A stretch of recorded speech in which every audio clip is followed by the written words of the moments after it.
You know, we often think that to understand these huge cultural shifts, you have to look at, well, huge sources. But what if I told you that some of the most revealing clues are hiding in plain sight? In this explainer, we're going to see what we can learn about our values, our anxieties, and our hopes for the future, just by looking at an online toy store. So let's just jump right in with a question that gets to the very heart of it all. What actually belongs in a kid's toy box today, in 2025? The answer, as you'll see, is way more complicated, and honestly, a lot more fascinating than you might think. I mean, this slide pretty much says it all, right? On the left, you've got the absolute classics. Simple, open-ended toys we all remember. But then, look at the right. This is today. These are the toys from our case study. We're talking a DIY seismograph kit, a wireless power transmitter. We've gone from a simple toy car to a build-it-yourself, solar-powered car. This isn't just an upgrade, it's a completely different idea of what play even is. And get this, our entire explainer today is built around one single web page from an Indian online store called JuniorShopper. And to be clear, we're not looking at this as an advertisement. Nope, think of it more like a cultural artifact, a kind of map that shows us what we think kids need to learn right now to get ahead tomorrow. Okay, so let's deconstruct it.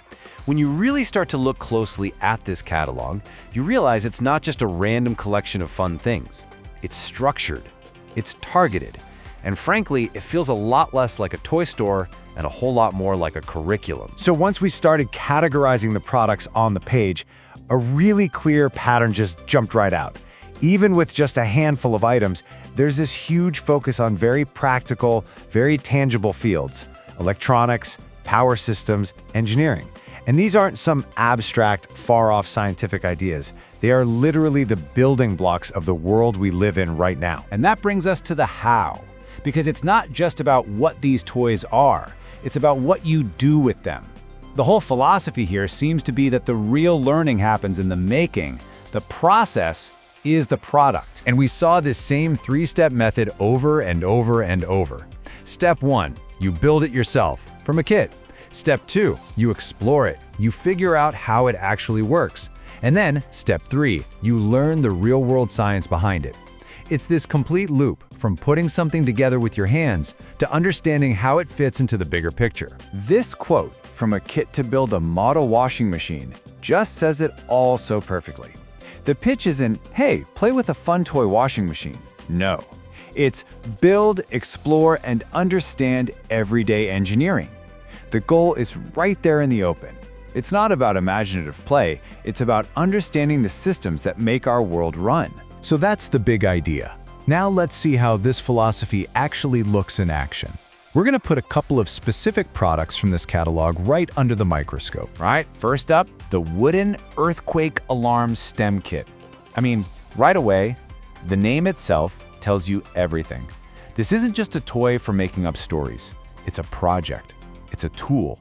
It's a piece of science equipment that you have to assemble yourself. And just look at how it's framed. The purpose isn't have a good time. It's build your own earthquake alert system. The main idea is hands-on STEM learning. And you even see the price drop, right? That's a classic e-commerce move to create urgency around what they're positioning as a serious educational investment. Okay, let's look at another one. This one feels even more futuristic. The wireless power transmission STEM kit. This one goes beyond the engineering of today and takes you right into the technology of tomorrow. And the language here is even more ambitious. The promise isn't just to learn something, it's to explore the future of electricity. They aren't just selling a toy here, they're selling you a sneak peek at the future.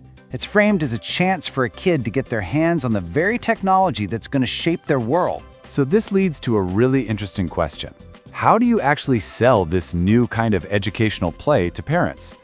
Well, it turns out it's a combination of these big, ambitious promises and some very down-to-earth, persuasive sales tactics. And it's all wrapped up in these standard online shopping strategies that we all recognize.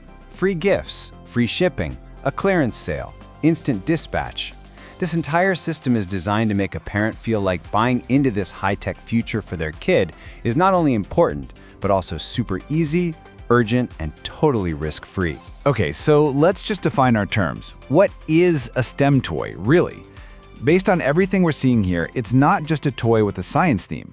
It's a specific kind of product designed to mash up play with learning, where the real point of the whole thing is the process, the building, the tinkering, the problem solving. We keep coming back to this quote because it is the perfect summary of the entire sales pitch.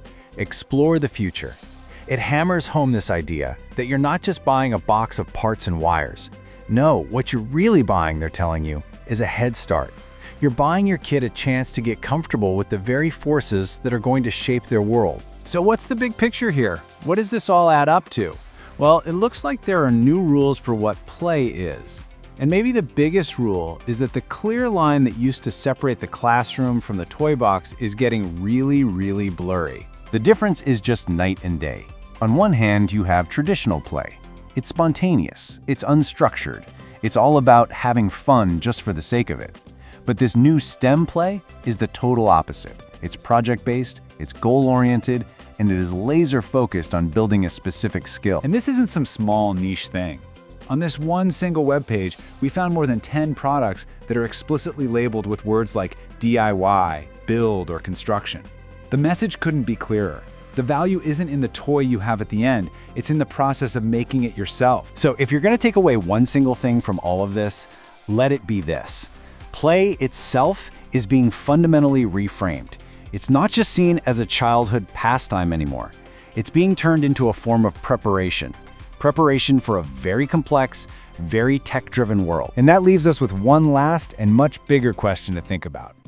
This new type of play is without a doubt designed to give kids useful skills. But when playtime starts to look this much like a job, with projects and goals and outcomes, what does that change about the simple experience of just being a kid? That's something worth chewing on.